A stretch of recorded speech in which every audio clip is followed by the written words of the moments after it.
No garbage on the streets or any homeless people, and the trains go 250 It's miles an just like a hour. golden view, And right? foreigners are considered special. I And mean, I what's mean, more, okay, well, yes, we are considered special, but I don't know if that's a good thing. I don't know if that is entirely a good thing. By the way, just saying, just, just saying, I don't think it's entirely a good thing happening here. So like you're gonna be viewed as special, like you're gonna be viewed as an idiot, basically, who just like a child who doesn't know what he's doing, and you might not know what you're doing culturally. That's okay because you're a foreigner, you're an outsider. But they're gonna view you as special in quotation marks. Not everybody, by the way. I'm not saying everybody will, but that is genuinely the view. Like you're gonna get stared at a lot, and it's not gonna be out of admiration or that because it's a weird appearance because it's not normal. But it also depends on where you go. But even you'll still get that in Tokyo too. That's where I went. But you're definitely gonna be the odd one out. So that if you want to be that special, then yeah, that's sure. But he's right about like that way of thinking is correct in some sort of way. Hello guys, I am Shinki Pyre, the name rhymes with fire, and hello, we are back for another video to watch and to react to, this time, the psychology of the delusioned foreigner from Dogen, a Japan channel. Usually he records videos in Japanese, I think. I've watched him in the past a couple of times, but I haven't really like been like a huge super fan of Dogen. But I've been like, actively watching Japan content, and somehow this one flew under my radar, even though it does seem right up my alley. I don't know how I missed it, but regardless, I'm here. We're gonna watch it, and I'm actually kind of excited because, well, even though it's kind of a negative subject, it kind of affects me because I'm thinking about moving to Japan, like on a working holiday visa. So I'm gonna watch this video and think very carefully and maybe discuss on my thoughts on some things he says. But let's get into it because last video I said we're gonna be reacting to a lot of things that might not be Pokemon or Nintendo related, and this is one of them. So let's go. And also, like I said, if you don't want to hear me reacting or yapping, then go watch the original video. Links are in the description. let me guess, you still think you have time. This is a line from a character in the manga Oyasumi Pum Pum. To set the stage, the Yeah, main I think character I is have time. around 20 years old and the victim of terrible circumstances. Because of the dark events in his past, he ends up sort of taking a Okay. back seat in society. He spends his time either Wait alone, one shut second, up in chat. his apartment, or relying on the comfort of this older girl that he works on and off with. It's natural behavior given his past, but it also doesn't change the fact that his lack of initiative is only making his situation worse. And one day, he runs into the ex-husband of this older girl he works with, and the ex-husband calls him out on his behavior. He says, "Let me guess, you still think you have plenty of time and choices. Hate to break it to you, I'll let him but finish. you're already too late. Even if you were to start sprinting now, you'll never catch up to the people who have been running since their teens." It's a cold thing for the God damn. Okay, okay. The video is called "Psychology of the Delusioned Foreigner," but wow. I did not expect this at all. Not one bit, actually. I thought it was gonna be, deep, but not like go into this kind of like subject where like it's like it's talking about people who took a while to launch, basically, who haven't really tried or started and like tried that.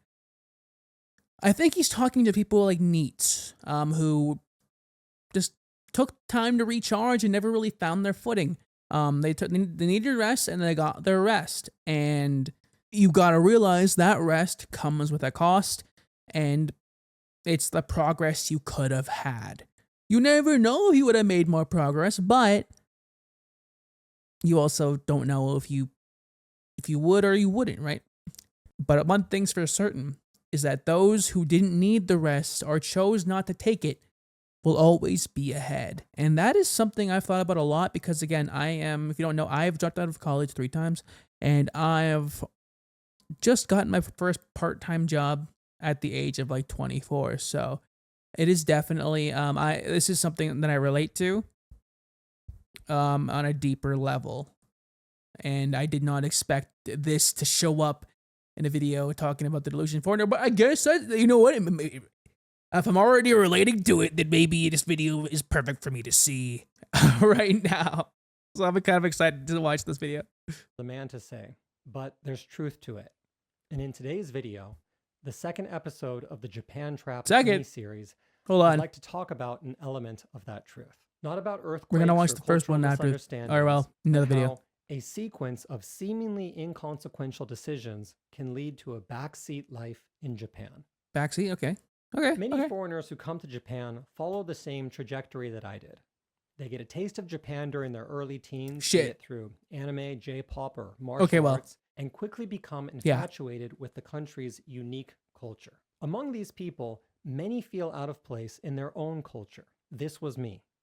However, and this is a critical point that took me a long time to get to, but I now think this feeling is almost entirely a fabrication. I think when I was 14 years old, covered in acne, had braces and headgear, and I wasn't particularly good at anything, and I wanted to talk to girls, but I didn't know how to. I needed a story to tell myself. I'm feeling I it. needed a way to contextualize my confusion and a light at the end of the tunnel. So I adopted a worldview based on the one thing I knew I loved that provided these things. A worldview that said, you feel this way because you belong somewhere else. When you're at school, trying to fit in, you feel tense and anxious. But when you're at home, alone, listening to J-pop or watching anime, you feel safe and assured.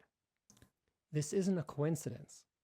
It's because you belong where these things come from. The place where everyone loves Utada Hikaru and watches Naruto and plays Final Fantasy. And there's no yeah, everybody watches Naruto, man. Every single person in Japan, every Japanese person watches not just Naruto, plays Final Fantasy, all that stuff, man. Everybody.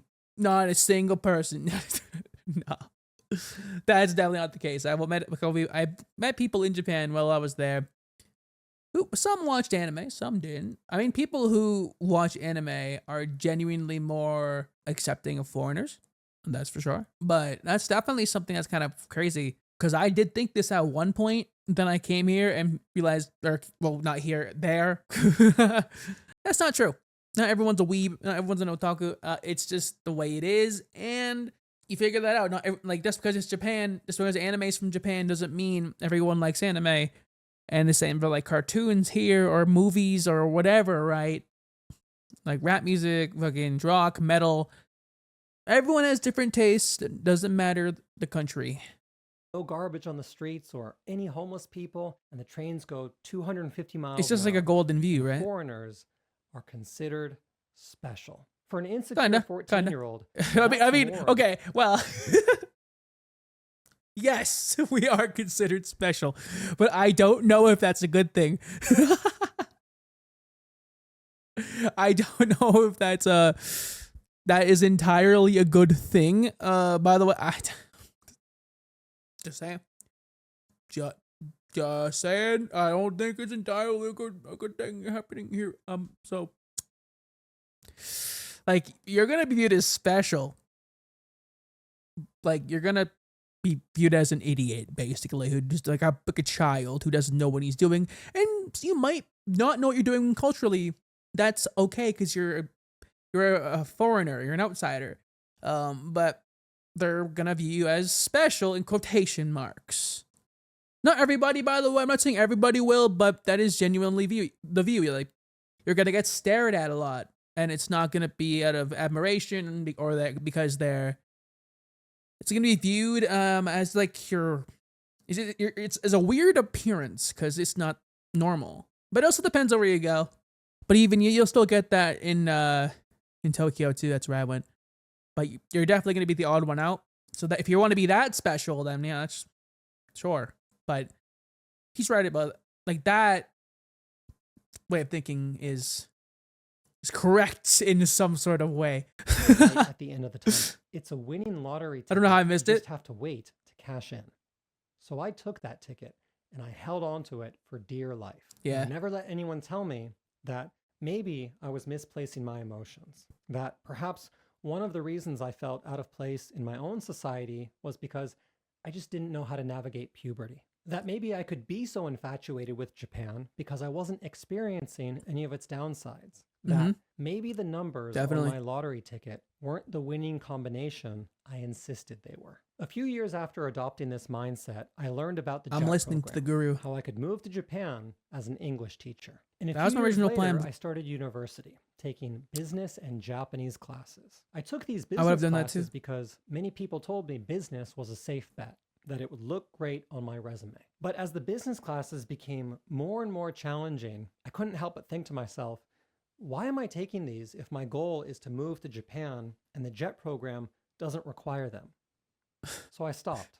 I Damn. major from business to Japanese. See, okay, Dogen, why you mean? Dogen, why you like the better version of me? What the hell is this? Like, he graduated. Why you the better version of me? Yo, what the fuck is this shit? Like, I thought the same thing, but like, I didn't choose business and stuff. I just chose Japanese from the onset, but I thought about it a lot first. Like, I was gonna be, my major was Asian language and culture, focusing in Japanese. I was gonna go in other languages and stuff too, like Chinese and Korean. That would like, I was gonna do that. Like, that was me. Then I dropped out, of course. That's why I say he's the better version, because he obviously made through. But I still kind of want to go back because, you know, moving to Japan is still kind of a dream. And I might talk about that at the end. We'll see. But damn, this video is deep. And while my friends in business and STEM spent their days bent over their desks pulling their hair out, I spent my new free time doing martial arts tricking in the courtyard, watching anime, and breezing through the classes I had chosen specifically for their easy reputations. I did this. I made my second mistake in choosing the path of least resistance because of my first mistake. Because I told myself I already had a winning lottery ticket, that I could afford to spend my university years tricking and binge watching Hajime no Ippo, because once I got to Japan, the country I belonged, well, then things would naturally fall into place. I'd meet a cute girl anxious to date a foreign guy and seal the deal with my unique acrobatic skills. I'd get a job at Square Enix because of my passion for their games, and I could spend my weekends listening to J-pop and reading manga without ever being laughed at or judged. My third mistake is one I was fortunate enough to make during my golden run roasting glasses. Abroad. By the time I finally left for Japan, I had been fantasizing about it for close to 6 years. So once I got there, it was off to the races. In the first week, I went to Shibuya, Shinjuku, Harajuku, Yoyogi, Marunouchi, Kamakura, and Akihabara. Before long, I was visiting real dojos and seeing the bands I had listened to all throughout my teens. I met a girl, and we went on dates in Yokohama, Ueno, and Roppongi. I rode the bullet train to visit my cousin in Kobe, and together we went to USJ in Osaka and Kyoto. I was having the time of my life, but one day, a little bit more than halfway through study abroad, the inevitable happened. I'm waiting I for ran the out fall. of money. And suddenly, it's all about the my life money. in Japan looked very different. I had to get a job, so I got a paid internship at a headhunting firm. And I started going straight from my classes in Tamachi to an And here is where it goes downhill, folks. He got everything he wanted. Everything he desired. Well, kind of. I'm not sure about the girl part. Did he say he got the girl? But like, he's in Japan. He's there. He explored. He was touristing around. But then, what happens? You run out of money, and you need to find a job. And the one thing, even like nowadays, everyone knows about Japan, is the work culture. And I bet that is where the delusioned part is going to come into play. I guess it did happen already. But that is something I know about Japan, and I still want to go there. I want to experience it firsthand and see how I react to it. If I can, you know. Obviously, you need a degree of some sort, and I think that might have to be the path I go down. We'll see what happens in the future, but like, I think that's something that I'm interested in doing. But anyways, I'll talk more about that later. We got a video to watch. office in Yotsuya, where I would spend my Yotsuya. afternoon cold calling Japanese salarymen who would often yell at me for interrupting their work and demand to know how I got their number. Then I would take the packed train back to my The dorm, thing is, he knew do my Japanese. homework, He's and set. crash. A few months into the internship, Well, not the set, but, like, relationship I way had with my ahead. girlfriend felt like it was changing. Oh, as there we well. go. So we got the girl. This was probably my fault because I had become more irritable because of the stress from this sudden change in my lifestyle. And my girlfriend, who was a year older than me, well, she was busy doing Japanese job hunting, which is extremely intense. I have a friend who went through that, and I didn't get to know the details, but we were fighting against they were not only searching for a time, while. the knowledge I had to go back home soon, but this new dynamic in our relationship that we hadn't prepared for. You see, she was a smart, attractive girl at a prestigious university, and she was now slowly getting surrounded by men who had been running since their teens. Guys who were getting job Yeah. offers from PricewaterhouseCoopers. I gotta read Google, Yasumi and Poo Goldman Poo, man. Sachs. I gotta read that I, so on the much. other hand, had Well, become Yasumi Poo Poo. Good a night, Poo broke Poo. study abroad student whose big plan was to become an English teaching assistant. So she was entitled to a conversation about my ambition. When you put it like that, the English teaching assistant, I guess it isn't all that glamorous, is it? But, you know, it's your ticket. Okay, well, okay, whatever. Okay, well, I mean, it's a ticket into the door. I imagine, look at him now. He's a YouTuber. That was a conversation I wasn't ready to have. So every time it started to come up, I would shrug it off and pivot to how much I missed martial arts tricking. And I remember thinking to myself on the train to work one day, how did this happen? How did life in Japan turn into this? Trying to grab a tuna rice ball on the way to my call center job while I'm getting an email from my girlfriend about her classmate who just got a job offer from Morgan Stanley. We've all heard the Morgan expression honeymoon Stanley phase in the context of Japan. How Morgan if you're interested Stanley. in Japan, the first few months or even years that you're here, you'll be on cloud nine. But Yeah. how the novelty of those initial experiences that felt like magic, whether that's walking through Tokyo or going to an izakaya or riding the trains, how that will wear off, and slowly but surely the more negative aspects of Japan will catch up to you, leading to a crash. But I think there's something more to the honeymoon phase, something more pernicious. And this is the unearned entitlement that I mentioned in the intro. And it's intrinsically linked to the mindset and the path of least resistance I outlined earlier.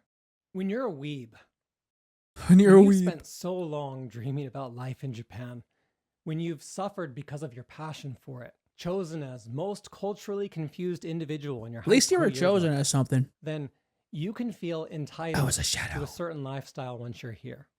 You can end up thinking to yourself, I waited so long for this. I've been through so much to get here that now it's okay for me to have some fun. I'll show the haters back home by having my best life in Japan.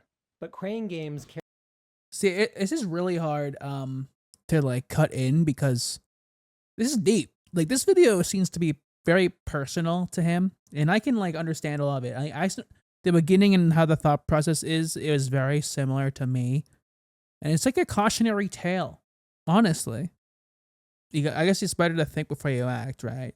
Sometimes you gotta learn from experience, but that is a future that could be a lot of people's future, and some of them might not become famous YouTubers. Most of them probably, although a lot of Japan YouTubers are popping up out of nowhere. So I don't know.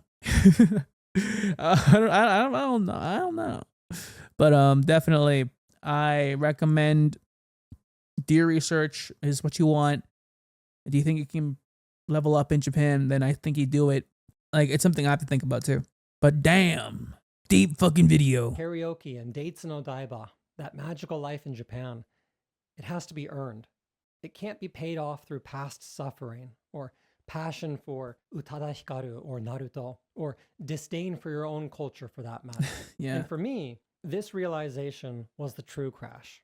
Not waking up to the fact that Japan has its own unique problems, but that I had dug myself into a hole in Japan that was going to take years to get out of. And I think it's not the crash itself, but how you choose to react to it that will make or break the rest of your life in Japan. Because the crash is a reality check. It's gonna happen. It's a catalyst that allows you to zoom out and see that you were viewing Japan through rose-colored glasses. I want to let him both speak, but I want to before talk and about after this. you came. That there was truth to your parents and friends' warnings when they said, right, but maybe don't let this Japan thing go to your head. That ironically, the Yeah, I got the same non-weebs thing. who got those business and STEM degrees and just happened to get transferred here are now in a better position to enjoy Japan than you. That's tough to think Someone who about. spent their whole life fantasizing about it. Worst of all, it feels like betrayal. It feels like the light at the end of the tunnel. Japan, your best friend since middle school, has turned its back on you. It feels like you're being retroactively so deep. punished for being that confused kid who was So just deep. looking for something to confide in, something to believe in. Shinoko. It makes you want to yell, well, of course I didn't listen. I was 14. I didn't know it was going to lead to this. It goes without saying, but in that moment, it takes a tremendous amount of fortitude to say, this is my fault. But if you can do it, you can get back on the road. You'll still be behind, but now you'll be able to check your blind spots. You'll be able to adjust, to change lanes, and through hard work, slowly accelerate to a pace where you can enjoy life in Japan. But if you don't admit it, if you blame the crash on the car, or the road, or the drivers around you, you won't be able to course correct. And sooner than later, you'll crash again. And then again. And then again. This is the psychology of the disillusioned foreigner. This is why so many people who love Japan in their youth end up resentful here. Because it's easier to blame an amorphous Japan on your problems than it is to take responsibility for mistakes that didn't feel like mistakes at the time. And if your problems are all Japan's fault, if they're completely beyond your control, then there's only one thing left to do. Complain. I'm making this video Complain and go because back home. I see what I went through. That's and I like what see other happens, people right? going through the same thing. I see this as a pattern that's Oh, predictable let's talk at the end. and therefore preventable. I imagine there are 14-year-olds watching this video. Weebs who just finished listening to the first take and are enjoying a new Dogen Man with video a mission? in the comfort and Yeah. security Yeah. of their anime poster covered It's room. me. Now, I'm not here to tell you that you're wrong and your parents are right, and that you need to stop watching One Piece and get an accounting degree. I didn't do those things, and I have a good life in Japan. Well, you're a YouTuber, but But I yeah. had to earn it. After True. study abroad, I went back to the States and studied Japanese hard. I spent almost all my free time on the JET program studying and practicing creative writing. And when I was doing student recruitment at APU, I would shoot YouTube videos after work and edit them during my lunch breaks in the cafeteria. Everyone I know here who's happy, who leads a fulfilling life, whether that's Chris Broad or Mr. Yabatan, Yo. my friends who went on to become English professors, they did the same thing. They worked for it. They earned it. You can believe in Japan. Oh, I'm loving It can this. be your light at the I'm end of loving the this. tunnel. But if you want to bask in that light, if you want to truly enjoy it, then you're far I'm just in better off awe. working toward it than you are betting on the lottery. I'm better bet, baby. Let's go. Like the new Netflix show Bet. All right, we're not gonna play with that though because of copyright. I don't want to get copyrighted. But damn, bro, nice fucking video, Dogen. Nice fucking video. But all right, I do want to say something at the end, and that is, well, he's correct about a lot of this, and a lot of this kind of relates to me, which is it's insane how much I agree with a lot of this and how what he was saying.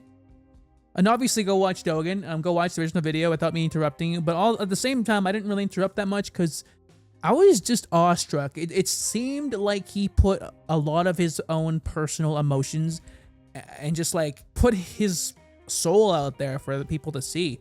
Because like he probably used to regret a lot of the stuff he's done. Like, he regret just like diving in, and just like he probably wished he prepared a bit more. But one thing he said is hard work, and that's something I'm learning is important.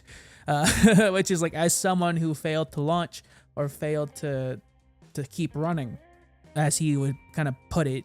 Again, I'm paraphrasing, and I still want to go for that dream. I've heard people tell me all the time, it's like, yo, going to another country is insane. That's crazy. What are you thinking? And definitely even I think of that too. Like I could have went a while back.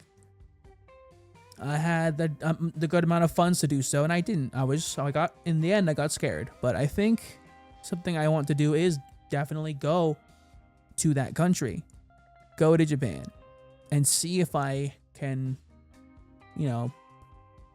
I guess, get there and live there. But again, before I do any of that, I need to have a plan. And do I go to college first? Probably. But a lot of this though it does hit home, and there's a lot to think about, because I think I am the disillusioned foreigner, and you have to think about how you're going to overcome the crash. That is eventually going to happen, because a lot of foreigners do get to that crash and they get bitter. They start complaining, and then that complaining leads to something bigger, and they leave. That's why a lot of foreigners usually stick around for 1 to 2 to 3 years, and then they skedaddle. They go right on back home, because it just evil Japan. It was their fault. It was evil Japan's fault. That's what they're gonna think, because they weren't ready. And when I eventually go, because it's gonna happen, even if it's just for the 2 years, quote unquote, for the working holiday visa, which I'll make. No, that's a different channel. Spoiler: I have another channel about Japan. But that is it. That is it. Great video, Dogen. Again, I could talk about this forever, because my biggest two passions are Japan and YouTube and content creation. And the anime's in there somewhere, and gaming is also in there. But I guess the big two, YouTube and Japan. And I could watch a lot of these Japan videos, and I could talk for probably hours on it, and listen to what I think about it, because I've watched so many. I've been to Japan 3 times, and it's so cool to look at it. And it's not just like small trips too. Like, I have been to Japan for like months at a time. And I've lived like a local. I don't know why I'm going on Twitter. I've been like a local. I've lived with a Japanese family. I went to school there. I've lived like a tourist too, obviously, because I was. But like, I've had extensive time. And of course, I've seen a lot of videos. I've watched people podcasts. I just love Japanese as a language. I love Japan as a country, as right now, as outside looking in, not in it. I would love to just try it. But anyways, I'm rambling. I love it though, and I recommend, if you want to try out Japan, I always recommend going there, even if it's to travel. I recommend learning the language. It's so much fun. I think Japanese is one of the funnest languages to learn. It's still difficult, but it's really fun. But yeah, thanks for watching, guys. Please leave a like and subscribe. Go watch the original video, or go watch Dogen for creating such a video masterpiece. It's such an inspiring, introspective, and just a crazy deep video I was not expecting to get, even though it is called The Psychology of a Disillusioned Foreigner. So if you enjoyed and want to see more reactions, I can react to more Japan content, because I like this shit. So I can probably watch a lot more. Like you said earlier, this is part 2. We probably should watch part 1 of a part 2 series. So I think that's probably what we'll do. But again, I'm going to react to everything I can. So if you want to stick around, like, subscribe, even comment. What are your thoughts on The Disillusioned Foreigner? Do you want to go with Japan? Let me know. And I'll see y'all in the next video. Bye, guys.